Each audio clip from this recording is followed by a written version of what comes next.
ሰላም ሰላም የእግር ኳስ ቤተሰቦች ስለ ታላቁ የአውሮፓ ቻምፒየንስ ሊግ የተወሰኑ ነጥቦች እናንሳ ብዬ ነው ብቅ ያልኩት። ምክንያቱም የምድብ ጨዋታዎች የስምንተኛ ዙር ተጠናቋል።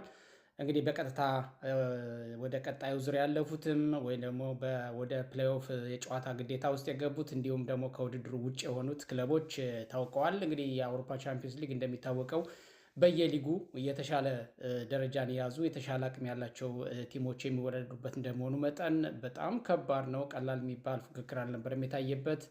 እንግዲህ በዚህ መድረክ ምን ተከሰተ? በአርሰናል እና ካይራት ያደረጉትን ጨዋታ የተወሰነች ደቂቃ ወስጄ እሱን በደንብ ለመመልከት ሞክራለሁ። ከዛ ውጭ ያሉትን በርከት ያሉ የተመዘገቡ ውጤቶች አሉ። ድራማዊ ትዕይንት የታየባቸውም የተለያዩ ጨዋታዎች ነበሩ። እውነት ለመናገር የሚያጓጉ ሌሎች ጨዋታዎችም ነበሩ። ግን የአርሰናል ጨዋታ እያለ ሌሎችን ጨዋታዎች ማየት አልቻልኩም እና የአርሰናል ጨዋታ ነው የተመለከትኩት። ለማንኛውም እንደዚህ ለመግቢያ ያህል የአርሰናል እና የካይራትን ጨዋታ እንመልከት። ያው አርሰናል እንደሚታወቀው በዘንድሮ የአውሮፓ ቻምፒየንስ ሊግ በስምንቱንም ጨዋታ ሙሉውን በማሸነፍ 24 ነጥብ በመሰብሰብ 23 ጎሎቹን አስቆጥሮ አራት ብቻ ተቆጥሮበት፣ ነገር ግን 19 ንጹህ ጎል ከዕዳ ነፃ የሆነ ጎል ይዞ በቀጥታ በአንደኝነት ከምድቡ ወደ ቀጣዩ ዙር ማለፉን ያረጋገጠ ክለብ ሆኗል። እንግዲህ በአውሮፓ ቻምፒየንስ ሊግ መድረክ እንደ አርሰናል ፐርፎርም ያደረገ ክለብ አለ ማለት አይቻልም። ስለዚህ አርሰናል በአውሮፓ ቻምፒየንስ ሊግ ባሳየው ብቃትና አቋም ብዙዎቹ የተገረሙበት ይገኛሉ። እንግዲህ ከጀርባ እንደምትመለከቱት የ17 ዓመት የ15 ዓመት እነ ማክስ ዶማን ታስታውሳላችሁ። በቃ ታላቁን መድረክ የአውሮፓ ቻምፒየንስ ሊግን የአካዳሚ ፍሬዎቹን መሞከሪያም እስከ ማድረግ ድረስ የደረሰበትን ሁኔታ ነው ዘንድሮ አርሰናል ያሳየው። ስለዚህ የሚገርም አቋም ነበር ያሳየው እና የመጨረሻውን ስምንተኛውን የዙር ጨዋታም ካይራትን አስተናግዶ በኤሚሬትስ 3-2 በሆነ ውጤት አሸንፎ ስምንቱንም ጨዋታ በአሸናፊነት ደምድሟል። ምንም አቻ ሳይወጣ ምንም ሳይሸነፍ ማለት ነው እና እንግዲህ በዛሬው የጨዋታ እንቅስቃሴ አሪፍ የሚባለው ነገር ምንድን ነው? ቪክቶር ዮኬሬሽ በቃ ማለት ወደ የሚፈለገው አቋም እና እንቅስቃሴ መጥቶ የታየበት ነበረ። አንድ ጎል አስቆጥሯል። የመጀመሪያውን ጎል በፈጣን በሆነ ደቂቃ በሁለተኛው ደቂቃ ገና ጨዋታው በተጀመረ ማለት ነው ያስቆጥራት እሱ ነው። ስለዚህ አንድ ጎል አስቆጥሯል። እንደገና አንድ አሲስት አድርጓል። በጨዋታው ማጠቃላይ እንቅስቃሴ ጥሩ ነበረ። በ36ኛው ደቂቃ ሶስተኛዋና የማሸነፊያዋን ጎል ያስቆጠረው ማርቲኔሊ ይችን ጎል አሲስት ያደረገለት ቪክቶር ዮኬሬሽ ነው።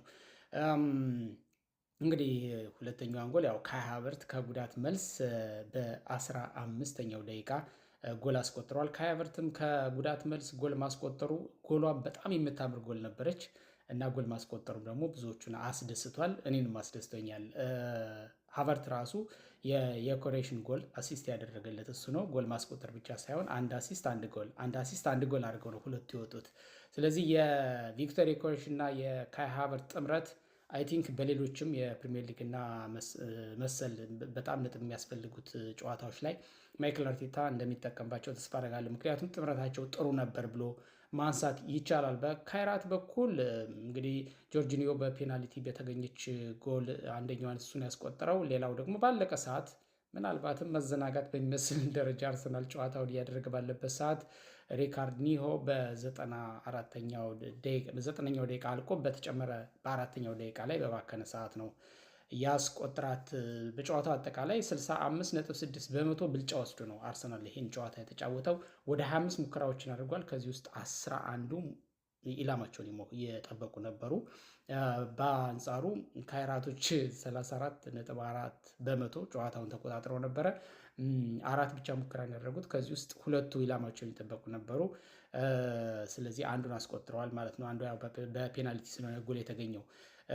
ከዛ ውጭ በተቃራኒ ጾታ ማሚን በተቃራኒ ተጋጣሚ በኩል በኦፖናንት የሳጥን ክልል ውስጥ ኳስ መንካት ራሱን የቻለ ዋጋ አለው እና በሱ ዶሚነንሲው የአርሰናል በጣም የሚገርም ነበረ።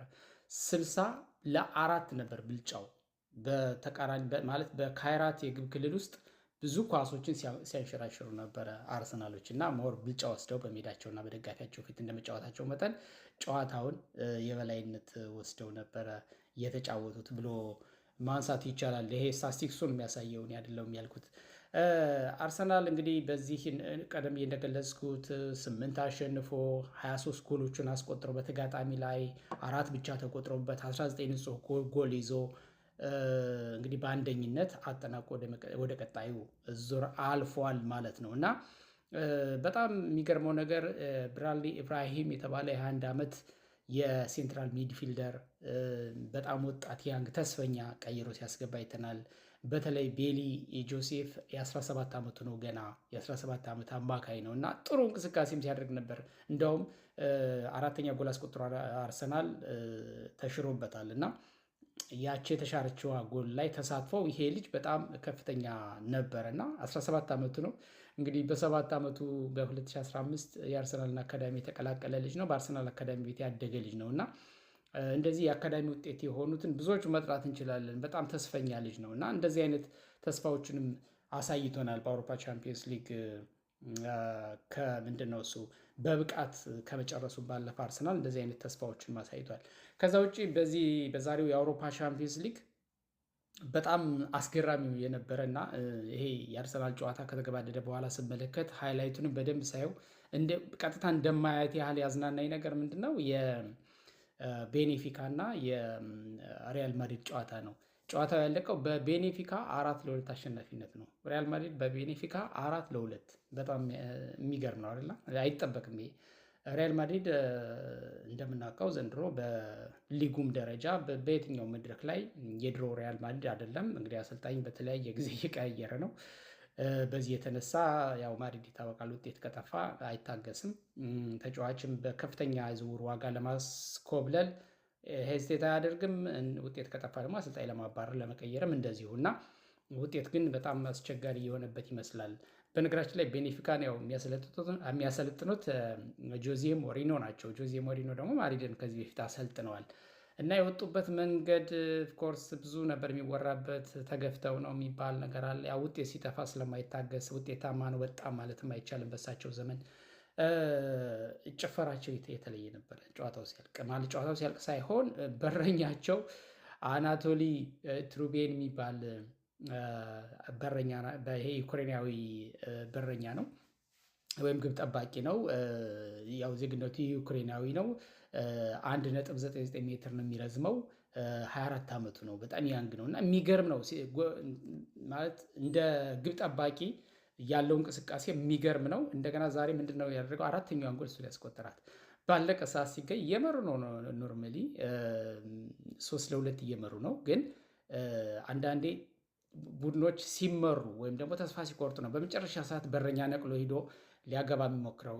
ግን እነዚህ እየመሩ ነው፣ ቤኔፊካዎች እየመሩ ነው። ግን በ7 ደቂቃ የተጨመረው 90 ደቂቃ አልቆ በ97ኛው ደቂቃ ላይ የተገኘችዋን ቅጣት ምት ለመሻማትና ጎል ለማስቆጠር ይሄ ትሩቤን የተባለው በረኛ ሄደ፣ ከተጫዋቾች ጋር ተቀላቀለ። ልክ ክሮስ ሲደረግ ኳሱ በጭንቅላቱ ወዘወዘው። በስንተኛው ደቂቃ? በ90+8 በ98ኛው ደቂቃ ላይ ማለት ነው። እና የእሱም የደስታ አገላለጽ የአጠቃላይ የቡድኑ አባላት የደስታ አገላለጽ በጣም የሚገርም ነበረ። ጆዜ ሞሪኖ እንደተለመደው ከዚህ በፊት በቼልሲ ቤት ምናምን በነበሩበት በጣም አነጋጋሪ በነበሩበት ጊዜ ያሳዩት የነበረውን አይነት እንቅስቃሴ ነው ያሳዩት። በጣም ደስታቸውን በተለየ ሁኔታ ነው የገለጹት። ምክንያቱም ያው በመጨረሻ ደቂቃ የተገኘ የድል ማስተማመኛ ነው አንደኛ፣ ሁለተኛ ደግሞ የግብ ጠባቂው ራሱ ያስቆጠራት በመሆኑ ደስታን የሚጨምር መሰለኝ ነገር እና እንግዲህ የአውሮፓ ቻምፒየንስ ሊግ የተለያዩ በርከት ያሉ ጨዋታዎች ናቸው የተደረጉትና ብዙ ውጤቶች ናቸው የተመዘገቡት። እንግዲህ ቀደም ብዬ እንደነገርኳቸው ከ1ኛ እስከ 8ኛ ያጠናቀቁ በቀጥታ ያልፋሉ። በነገራችን ላይ የእንግሊዝ ክለቦች ቼልሲ አርሰናልን ጨምሮ ሲቲ፣ ሊቨርፑል እና ቶተንሃም በቀጥታ አልፈዋል። ኒውካስል ብቻ ነው ወደ ፕሌይኦፍ ጨዋታ ተገዶ የገባው እንጂ ሌሎቹ የእንግሊዝ ክለቦች ድል ቀንቷቸዋል። ከ9ኛ እስከ 24ኛ የሆኑት ናቸው ወደ ፕሌይኦፍ የሚሄዱት። ከ25ኛ እስከ 36ኛ ሆነው የጨረሱት ደግሞ ከውድድሩ ውጭ መሆናቸው ተረጋግጧል ማለት ነው። ይህን ይመስላል እንግዲህ በጣም በርከት ያሉ ውጤቶች ናቸው የተመዘገቡት። ባርሴሎና ከመምራት ተነስቶ 4-1 ኮፐንሃገን ማሸነፉ እኔ የገረመኝ ጨዋታ ነው፣ እየተመራ ነበረ እና በርከት ያሉ ጨዋታዎች ውጤቶች ተመዝግበዋል። ይህን ይመስላል። ድል ለአርሰናል እንዳለን ቀጣይ በሌሎች ውድድሮችም ይሄ አስደናቂ አቋም ይቀጥላል ብለን ተስፋ እናደርጋለን።